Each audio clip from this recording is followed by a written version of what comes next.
ব্রাহ্মণবাড়িয়ার কসবা উপজেলায় স্বনামধন্য গণমাধ্যম পাক্ষিক সালদা নিউজের মিলন মেলা ও পরিচয়পত্র বিতরণ অনুষ্ঠান জাঁকজমকপূর্ণভাবে অনুষ্ঠিত হয়েছে।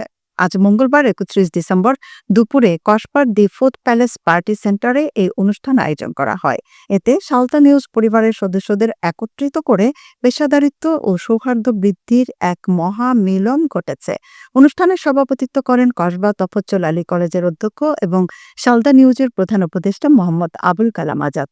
সালদা নিউজের সম্পাদক ও প্রকাশক মোহাম্মদ সোহরাব হোসেনের সঞ্চালনায় এতে অতিথি হিসেবে উপস্থিত ছিলেন কসবা পৌর বিএনপির সাবেক সভাপতি মোহাম্মদ সানাউল্লাহ, কসবা স্বাধীন বাংলা ছাত্র সংগ্রাম পরিষদের সদস্য সচিব বীর মুক্তিযোদ্ধা এম.এইচ শাহ আলম, কসবা প্রেস ক্লাবের সভাপতি মোহাম্মদ আবুল খায়ের স্বপন, সাধারণ সম্পাদক মোহাম্মদ লোকমান হোসেন পলা সহ স্থানীয় ও জাতীয় পর্যায়ের বিভিন্ন গণমাধ্যমের প্রতিনিধিরা।